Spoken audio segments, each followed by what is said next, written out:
Hi guys, welcome to NC that is Enclave Nursing Classes. और Enclave Nursing Classes का motto क्या है कि नर्सिंग के साथ भी और नर्सिंग के बाद भी। ठीक है, देखो आज हम क्या पढ़ने वाले हैं, प्रोस्टेट कैंसर। क्या लिखा है? Prostate cancer. ठीक है, और जो आज का जो हमारा लेक्चर होगा वो लेक्चर 6 ऑन्कोलॉजी का लेक्चर 6 है। ठीक है, लेक्चर 6 है आज प्रोस्टेट कैंसर। अब देखो प्रोस्टेट कैंसर नाम से पता चलता है प्रोस्टेट ग्लैंड में क्या हो गया, कैंसर हो गया। ठीक है, और ये किस में हमें देखने को मिलता है, किस में देखने को मिलता है भाई बताओ?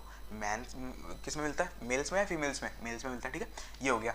अब ये बताओ, ये जो प्रोस्टेट कैंसर है, ठीक है, ये जो प्रोस्टेट कैंसर है ये क्या करता है, ये क्या कर रहा है? देखो leading cancer in the man.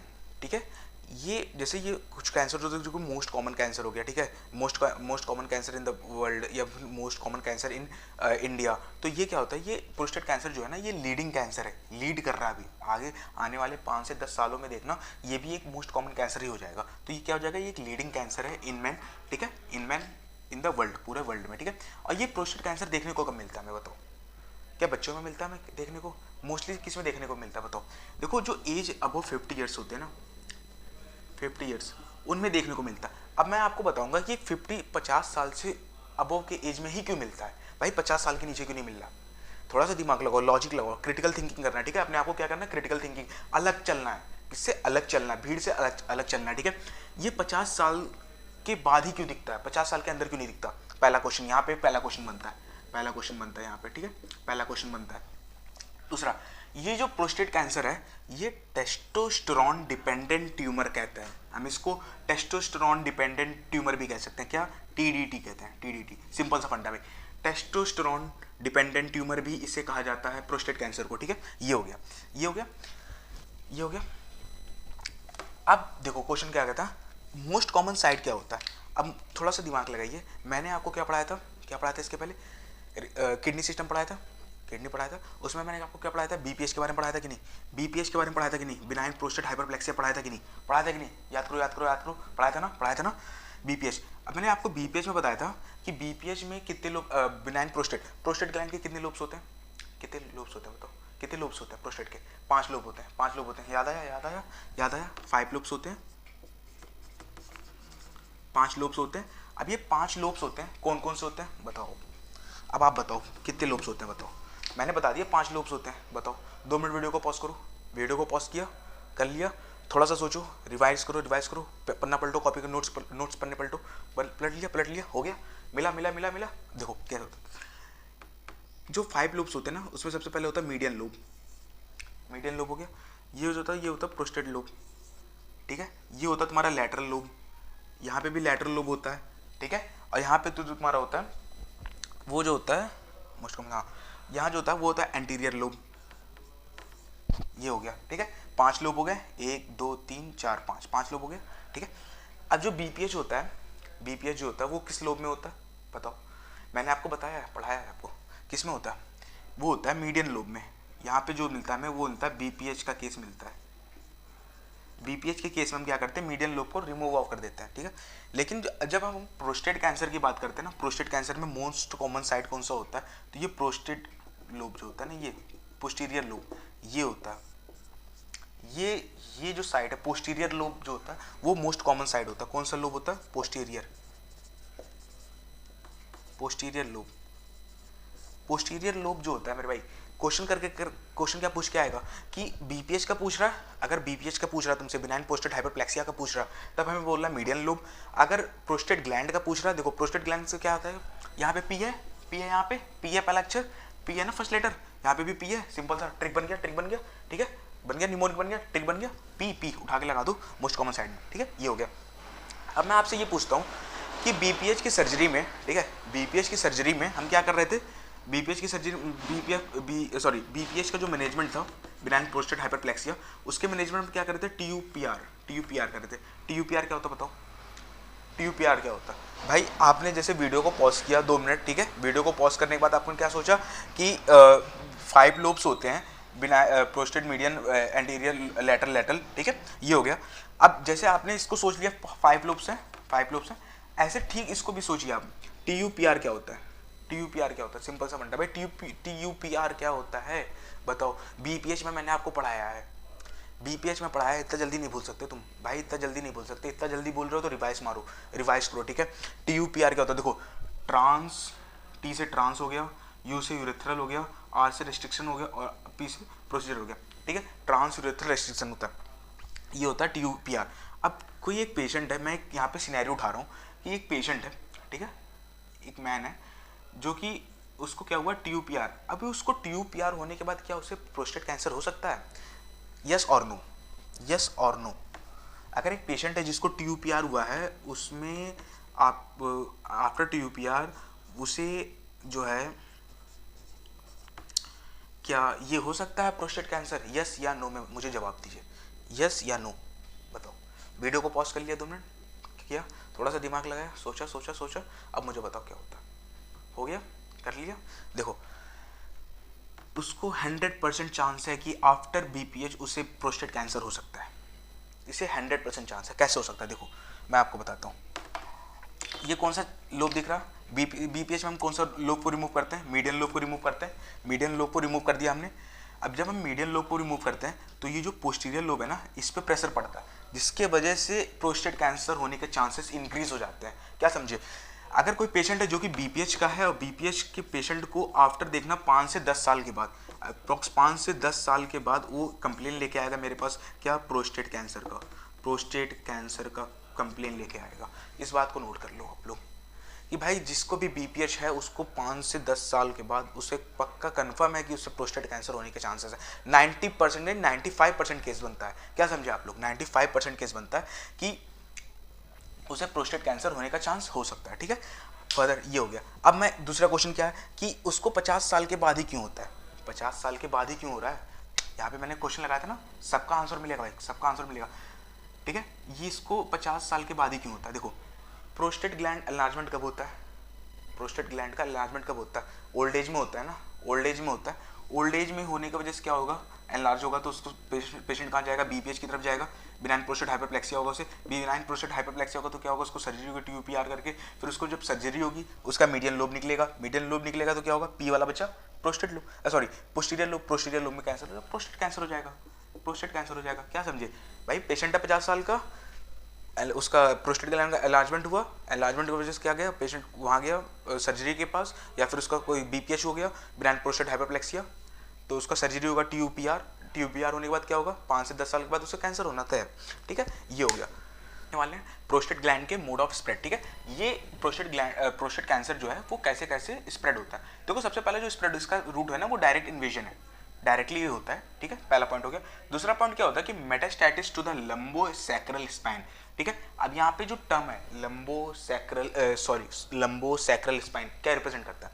देखो लंबोसैक्रल स्पाइन जो होता है ना, ये रिप्रेजेंट करता है पैथोलॉजिकल फ्रैक्चर को, पैथोलॉजिकल फ्रैक्चर को रिप्रेजेंट करता है,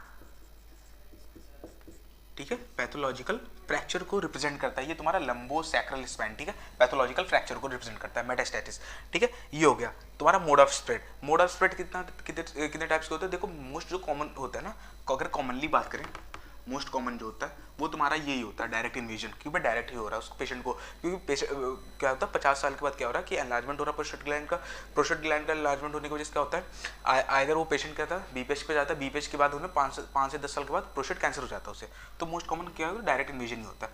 मेटास्टैटिस इन द लंबोसैक्रल स्पाइन भी देखा गया, ठीक है। अगर मैं रिस्क फैक्टर की बात करूँ, ये पेशेंट को रिस्क फैक्टर में क्या है? देखो रिस्क फैक्टर में सबसे पहले तो एज हो गया कि एज 50 साल के बाद उसे हो रहा है, एज हो गया, ठीक है।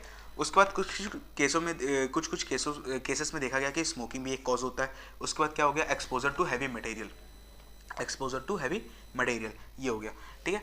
अब मैं आपसे एक क्वेश्चन पूछता हूँ छोटा सा कि जैसे मैंने बताया ना लंबोसैक्रल स्पाइन, इससे रिलेटेड है कि एक बात बताऊँ। देखो अगर एक पेशेंट आता है आपके पास, ठीक है, एक पेशेंट आया जिसका एज 65 है, 65 साल का वो है, ठीक है, 65 साल का है, 65 साल का, ठीक है।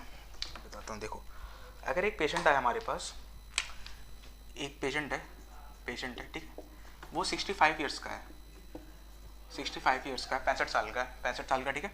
और वो उसका जो कंप्लेन है, चीफ कंप्लेन क्या कह रहा है वो कि सर मुझे लोअर बैक स्पाइन में, यहाँ पे, कहाँ पे?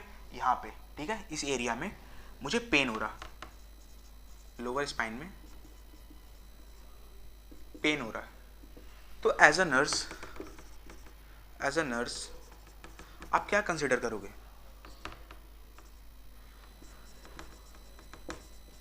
क्या कंसिडर करोगे बताओ? अगर आपने थोड़ी सी पढ़ाई की है, अच्छे से पढ़ा होगा भाई, अच्छे से, जिसे कहते हैं ना, एक होता है कि पढ़ लो नर्सिंग डिग्री मिल गई, जाओ जॉब करो, खत्म। थोड़ा दिमाग लगाओ, भीड़ से अलग चलना है। किससे? भीड़ से अलग चलना है। याद रखना, किससे करो? भीड़ से अलग चलना है, भीड़ से अलग चलना है। गधों की रेस में नहीं दौड़ना, घोड़ों की रेस में बनना, घोड़ा बनना, ठीक है? अपने आप को क्या बनना? घोड़ा बनना, ठीक है? 65 ईयर्स का है, 65 ईयर्स का है। चीफ कंप्लेंट क्या कर रहा है? लोअर स्पाइन में उसको पेन हो रहा। एज ए नर्स हम क्या कंसिडर करेंगे? देखो, दो चीजें कंसिडर कर सकते हैं। पहला क्या है कि आइदर उसे बीपीएच हो रहा है, बिनाइन प्रोस्टेट हाइपरप्लेक्सिया, पहला पॉइंट। दूसरा पॉइंट हो सकता है उसको मल्टीपल माइलोमा है। उसे क्या है? उसे क्या है? मल्टीपल माइलोमा,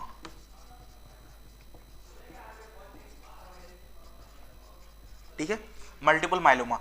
लेकिन अगर मैं कहूं कि बीपीएस से भी प्रिफरेबल क्या है भाई, बीपीएस तो एक मतलब समझ लो कि अगर मुझे इस पे 10 नंबर देना है ना, इस पे 10 नंबर देना, तो मैं भाई इस पे तो मैं 5 नंबर दे दूंगा, चलो ठीक है।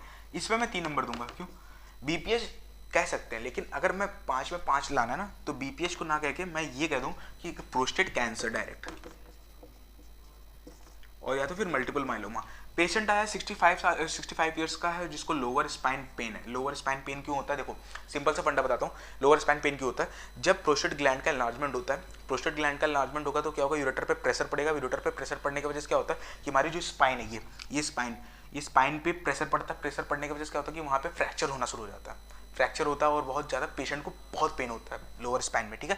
अगर 65 साल का एक अंकल ताऊजी आते हैं, ताऊजी बोलते हैं कि बेटे बेटे मुझे जो है लोअर स्पाइन में बहुत पेन होता है, मेरे रीढ़ की हड्डियों में बहुत ज़्यादा दर्द होता है। एज ए नर्स हम क्या कंसिडर कर लेंगे? या तो उस अंकल को प्रोस्टेट कैंसर हो चुका है या फिर मल्टीपल माइलोमा है वहाँ पे, ठीक है? ये कंसिडर हो गया। देखो, पढ़ते सब है, पढ़ यहाँ हर कोई रहा है, ठीक है? सब कोई पढ़ रहा है, सब कोई उस रेस में दौड़ रहा है, ठीक है? सब कोई, हर आदमी उस रेस में दौड़ रहा है। जब तक उस रेस से हट के अलग नहीं कुछ करोगे, कुछ नहीं हो पाएगा। सिंपल सा फंडा पे, गधों की रेस में नहीं दौड़ना, बनना हमें घोड़ा है, ठीक है? ये हो गया। वेल गाइस, अब हम क्या करेंगे? फाइंडिंग, ठीक है? फाइंडिंग करेंगे या फिर असेसमेंट करेंगे। असेसमेंट में हमें क्या मिलता है? असेसमेंट में बीपीएच का प्रोस्टेट कैंसर का पेशेंट है, प्रोस्टेट कैंसर का पेशेंट है, उसमें उसके असेसमेंट करेंगे तो हमें क्या क्या मिलेगा? देखो, सबसे पहला मिलता है हमें क्या? हिमेटोयूरिया। हिमेटोयूरिया क्या होता है? बताओ, हिमेटोयूरिया क्या होता है? वीडियो को पॉज कर लिया, इस पर मैं 2 मिनट नहीं दूंगा, 30 सेकंड दूंगा बस। हिमेटोयूरिया क्या होता है? सोच लिया। देखो, हिमेटोयूरिया जो है, आइदर वो प्रेजेंट भी हो सकता है या फिर एब्सेंट भी हो सकता है पेशेंट के अंदर। आइदर वो प्रेजेंट भी हो सकता है या फिर एब्सेंट भी हो सकता है असेसमेंट में। फिर उसके बाद क्या मिलता है हमें? P shape. पी शेप का मतलब, पी मतलब मटर, देखा? मटर मटर मटर नहीं तो फिर आप समझ लो स्टोन टाइप का, छोटा सा स्टोन जो होता है ना, स्टोन टाइप का। हमें क्या मिलता है? नॉडुलरिटी मिलती है विद स्टोन हार्ड कंसिस्टेंसी। जो पी शेप का जो स्टोन मिलता है ना, वो हार्ड होता है इनके अंदर, ठीक है? फिर हमें क्या करना? डेली वेट को भी मॉनिटर करना है, वेट मॉनिटर करेंगे हम उनका। फिर उसके बाद क्या? देखो, मोस्ट कॉमन ये हो गया बैक पेन। बैक पेन अभी जस्ट मैंने थोड़ा सा पहले बताया आपको, बैक पेन भी मिलेगा, सीवियरिटी। और जब बैक पेन होगा तो अकॉर्डिंग टू जब हम उनका कंसिडर असेसमेंट करेंगे ना, तो जैसे उनका बैक पेन होगा उसके अकॉर्डिंग हम क्या करेंगे? रेटिंग देंगे उनको, रेटिंग देंगे, ठीक है? सीवियरिटी रेटिंग देंगे। फिर उसके बाद पीएसए क्या होता है बताओ? पीएसए क्या होता है? क्या होता था पीएसए? मैंने आपको पढ़ाया था। पीएसए क्या होता है बताओ? याद करो, याद करो। Prostate specific antigen. देखो, प्रोस्टेट स्पेसिफिक एंटीजन जो होता है ना, वो क्या कहते हैं, 4 mg पर ml से इंक्रीज हो जाएगा, ठीक है? ये हो गया। फिर उसका देखो कॉमन हो गया, एमआरआई कर लेंगे, एमआरआई करेंगे किसका? पेल्विस का। फिर उसका पेट सीटी कर लेंगे, ये चीज़ हो गई, ठीक है? फिर उसके बाद हम करते हैं एक जो टेस्ट होता है TRUS। अब TRUS जो है ना, वो क्या होता है? Trans rectal USG guided biopsy. Trans rectal, फिर से क्या करेंगे? Trans rectal USG guided biopsy. जो TRUS है ना, अब देखो मैं बताता हूँ ये क्या है। ये है IOC। IOC का मतलब पता है? Investigation of choice. Investigation of choice. अगर पेपर में कल को कुछ आता है भाई, पेपर में अगर आप आ गया कि मुझे बताओ what are the most preferable या फिर मोस्ट प्रिफर हम जिसे कहते हैं assessment of prostate cancer, that is a TRUS, trans rectal USG guided biopsy, ठीक है? ये हो गया TRUS, ये हो गया, ठीक है? ये है हमारा इन्वेस्टिगेशन ऑफ चॉइस। तो हमने क्या कर लिया भाई? असेसमेंट कर लिया, अब हम फाइंडिंग कर लिया। अब हम क्या करेंगे? कुछ इसके non surgical as well as surgical intervention देखेंगे। Surgical intervention as well as non surgical intervention, ठीक है? देखो, जब भी कोई सर्जरी होती है, ठीक है, मेनली उसका क्या कहते हैं कैंसर का, तो 2 सर्जरीज परफॉर्म होती है, आइदर वो तो नॉन सर्जिकल होगी या फिर सर्जिकल इंटरवेंशन होगी, ठीक है। नॉन सर्जिकल इंटरवेंशन में हम क्या कर सकते हैं, हार्मोनल मैनिपुलेशन कर सकते हैं, हार्मोनल मैनिपुलेशन या फिर एंड्रोजन का सप्रेशन कर सकते हैं। एंड्रोजन का सप्रेशन करेंगे तो क्या होगा, वो फिर आगे चल के प्रोस्टेट पे वो नहीं करेगा, कम सप्रेशन नहीं करेगा वो, तो क्या होता है हार्मोनल मैनिपुलेशन या फिर एंड्रोजन सप्रेशन। अब देखो एंड्रोजन सप्रेशन करने के लिए 2 मेडिकेशन होते हैं, कौन कौन से, एक होता है एक का नाम क्या है लूप्रोलिड, क्या है लूप्रोलिड, क्या है LUPROLID, लूप्रोलिड पहला हो गया। दूसरा वाला क्या है ग्रोसलिन, क्या होता है तो ग्रोसलिन। तो कौन से मेडिकेशन हम यूज करते हैं, 2, कौन सा, बोर्ड पे लिखा, देख के बताओ क्या है। पहला वाला क्या है मेरे भाई लूप्रोलिड, क्या है लूप्रोलिड, दूसरा क्या है ग्रोसलिन, लूप्रोलिड एंड ग्रोसलिन। अभी जो ग्रोसलिन जो होता है ना उसका इंजेक्शन आता है। अभी ग्रोसलिन क्या करता है, ग्रोसलिन जो होता है ना हमारे LH को डिक्रीज करता है। अब जब LH डिक्रीज होगा तो क्या होगा, टेस्टोस्टेरोन हार्मोन भी डिक्रीज हो जाएगा। LH गिरेगा तो टेस्टोस्टेरोन गिरना कन्फर्म है, ये हो गया। फिर उसके बाद हम क्या करेंगे, पेन का मैनेजमेंट, पेन के लिए मेडिकेशन देंगे। जैसे पेन के लिए मेडिकेशन मोस्ट कॉमन होता है फेंटानिल वगैरह दे देते हैं। फिर उसके बाद क्या करते हैं बिसफॉस्फेट करते हैं, बिसफॉस्फेट हो गया बिसफॉस्फेट। उसके बाद क्या करते हैं ब्रेसीथेरेपी देते हैं। ब्रेसीथेरेपी में हम यूज़ करते हैं आयोडीन 125 का। ब्रेसीथेरेपी एक थेरेपी होती है जिसमें हम आयोडीन 125 का यूज़ करते हैं। फिर उसके बाद कीमोथेरेपी तो लास्ट है, कहीं नहीं आ रहा, कैंसर का मैनेजमेंट में कीमोथेरेपी लगाना है, ठीक है, ये हो गया। अब देखो इसमें नॉन सर्जिकल में 2 चीज़ें पूछती है, 2 चीज़ें पूछी जाती हैं। सबसे पहला क्या है जिसमें मैं स्टार बना रहा हूँ, देखते जाओ, ये तुम्हारा हो गया हार्मोनल मैनिपुलेशन। दूसरा जो होता है ना वो तुमसे जो पूछा जाएगा वो पूछेगा सामने जो एग्जामिनर होगा, वो पूछेगा तुम्हारा ये जो पूछेगा ये ब्रेसीथेरेपी के बारे में बताओ, ब्रेसीथेरेपी में कौन से आयोडीन का यूज़ किया जाता है, ठीक है। एक क्वेश्चन यहाँ से बन सकता है, दूसरा क्वेश्चन यहाँ से बन सकता है कि हार्मोनल मैनिपुलेशन में हम कौन से मेडिकेशन देते हैं। तो सबसे पहला तुम्हारा लूप्रोलिड होता है और ग्रोसलिन होता है, कौन सा LG से याद कर लेंगे हम, ट्रिक बना लेंगे क्या LG फ्रिज देखा ना तुमने, LG फ्रिज देखा, बस हो गया। देखो कैसे बनता है, लूप्रोलिड हो गया और ग्रोसलिन हो गया, लूप्रोलिड ग्रोसलिन। और तुम्हारा ब्रेसीथेरेपी में हम कौन सा यूज करते हैं आयोडीन 125, ये हो गया, ठीक है, ये हो गया तुम्हारा नॉन सर्जिकल। अब हम क्या पढ़ेंगे हम सर्जिकल, ठीक है। सर्जिकल इंटरवेंशन में हम क्या कर सकते हैं, रेडियल प्रोस्टेक्टोमी कर सकते हैं। टॉमी मतलब कटिंग एंड रिमूविंग, ठीक है, रेडियल प्रोस्टेक्टोमी कर सकते हैं जिसमें हम सेमिनियल वेसिकल को कट करके निकाल देते हैं। फिर दूसरा हो गया TURP, बताया मैंने क्या होता है, बताया है ना अभी TURP क्या होता है, ये हो गया। तो सर्जिकल हो गया, नॉन सर्जिकल हो गया, ये हो गया। अब जब हम सर्जिकल इंटरवेंशन करते हैं ना उसके बाद हम क्या करते हैं, सर्जिकल इंटरवेंशन के बाद क्या करते हैं, आफ्टर सर्जिकल इंटरवेंशन SI हम क्या करते हैं, ब्लैडर को इरिगेशन करते हैं। ब्लैडर का क्या करते हैं, इरिगेशन करते हैं, ब्लैडर का इरिगेशन करते हैं। अब बताओ सिंपल सा फंडा है, कुछ लोग सोच रहे हैं ब्लैडर का इरिगेशन क्यों करते हैं। देखो सबसे कॉमन जो पॉइंट होगा ना, हर कोई बोलेगा, वो क्या बोलेगा कि उसका कहते हैं सर्जरी हुई है जिसकी वजह से ब्लड आएगा, अगर हम इरिगेशन नहीं करेंगे तो आगे चल के इन्फेक्शन हो सकता है उसमें, तो हम इसलिए इरिगेशन करते हैं। ये तुम्हें 90% बच्चे बोलेंगे। 10% क्या बोलते हैं, बताओ 10% क्या बोलेंगे, 10% क्या बोलेंगे बताओ, पता है 10% क्या बोलेंगे, बताता हूँ रुको। तुम्हें जो है 10% बच्चे जो हैं वो उनका आंसर अलग होगा और वही उनका नाम होगा, बता रहा हूँ, चाहिए आप लोग। हमने क्या कर लिया था, non surgical intervention as well as surgical intervention, ठीक है। अब हम क्या करते हैं, जैसे ही हम सर्जिकल इंटरवेंशन करते हैं, ठीक है, सर्जिकल इंटरवेंशन हो जाता है, ठीक है, हमने सर्जरी कर दी पेशेंट के बाद, जब पेशेंट की सर्जरी हो जाती है उसके बाद हम क्या करते हैं, उनका कंटिन्यूअस ब्लैडर इरिगेशन। देखो पेशेंट का कंटिन्यूअस ब्लैडर इरिगेशन क्यों किया जाता है, इसके लिए 2 पॉइंट होता है। क्यों, सबसे पहले है कि ब्लड क्लॉट को प्रिवेंट करने के लिए, ठीक है, उसके ब्लैडर के अंदर आइदर ब्लड क्लॉट ना हो जाए उसको प्रिवेंट करने के लिए, तो prevention of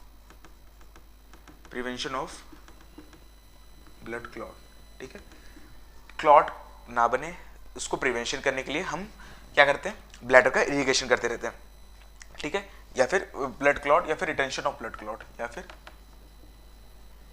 retention of blood clot, ठीक है, रिटेंशन ना हो ब्लड क्लॉट का, पहला पॉइंट हो गया। दूसरा पॉइंट क्या कहता है कि क्लॉट रिटेंशन, ठीक है। फिर दूसरा पॉइंट कहता है सिस्टोस्पाज्म ना हो, सिस्टोस्पाज्म, दूसरा पॉइंट क्या कह रहा है कि सिस्टोस्पाज्म अकर ना हो उसके लिए भी हम करते हैं, ठीक है, कंटिन्यूस ब्लैडर इरिगेशन। पहला पॉइंट क्या हो गया कि रिटेंशन ऑफ ब्लड क्लॉट, कि बार बार ब्लड क्लॉट जो बनेगा उसका रिटेंशन हो, निकासी हो, निकलता रहे वो, पहला पॉइंट। दूसरा पॉइंट क्या होता है कि सिस्टोस्पाज्म को भी प्रिवेंट करने के लिए हम यूज करते हैं कंटिन्यूस ब्लैडर इरिगेशन, ठीक है। अब जब भी हम देखो इरिगेशन करने के लिए क्या यूज करेंगे, फॉलिस कैथेटर, है ना, फॉलिस कैथेटर यूज करते हैं, ठीक है। अब फॉलिस कैथेटर जब भी हम यूज करते हैं तब उसके अंदर जो बैलून होता है उसको हम किससे इन्फ्लेट करते हैं, बताओ किससे इन्फ्लेट करते हैं भाई, उस बैलून को किससे इन्फ्लेट किया जाता है, तो बहुत सारे कहेंगे डिस्टिल वाटर से करते हैं भाई, हम डिस्टिल वाटर से करते हैं, हॉस्पिटल में देखो डिस्टिल वाटर से करते हैं, ठीक है। लेकिन अगर पेशेंट प्रोस्टेट कैंसर का है, ठीक है, तो उसमें हम डिस्टिल वाटर का यूज नहीं करते हैं, डिस्टिल वाटर का यूज नहीं करते हैं, डिस्टिल वाटर का यूज हम नहीं करते हैं उसमें, क्यों नहीं करते हैं, देखो ड्यू टू अगर हम डिस्टिल वाटर का यूज करेंगे तो वो क्या करेगा, एब्जॉर्ब हो जाएगा किसमें, वेनस प्लेक्सस में, अगर वो वेनस प्लेक्सस में एब्जॉर्ब हुआ तो वाटर का क्या होगा, इंटॉक्सिकेशन, क्या होगा, वाटर का इंटॉक्सिफिकेशन, ठीक है, वाटर इंटॉक्सिसिटी हो जाएगी, जिसकी वजह से पेशेंट को क्या मिलेगा, सीजर्स मिलेगा, दौरे पड़ेंगे पेशेंट को, ठीक है, ये होता है। इस वजह से हम इसमें डिस्टिल वाटर नहीं यूज करते। आइदर हम फिर हम क्या यूज कर सकते हैं, देखो यूज करने के लिए तो हम यूज कर सकते हैं NS यूज कर सकते हैं और उसमें थोड़ी सी ग्लिसरीन ऐड कर देते हैं, बस यही है कि NS के साथ हम थोड़ी सी ग्लिसरीन ऐड कर देते हैं, ठीक है। और NS कौन सा 1.5% वाला, 1.5% का NS जो होता है, ये हो गया तुम्हारा, ठीक है। तो डिस्टिल वाटर का यूज करते हैं। फर्दर ये हमारा प्रोस्टेट कैंसर खत्म हो चुका है, ठीक है। इसके बाद दो तीन टॉपिक पढ़ेंगे, फिर उसके बाद ऑन्कोलॉजी भी फिनिश हो जाएगी। देखो इससे रिलेटेड अगर कोई भी डाउट हो, ठीक है, इससे रिलेटेड अगर आपको कोई भी डाउट हो, कहीं पे भी डाउट हो, तो आप विदाउट सोचे आप कमेंट करिए, मैं उसका जवाब तुरंत आपको दूंगा, ठीक है। और देखिए पढ़ना तो सबको है भाई, है ना, पढ़ना सबको है, पढ़ सब रहे, ठीक है। आइदर इससे कोई रिलेटेड डाउट हो तो आप मुझे कमेंट करो, ठीक है। वेल तब तक के लिए स्टे सेफ, स्टे हेल्दी, ठीक है। जय हिंद गाइस।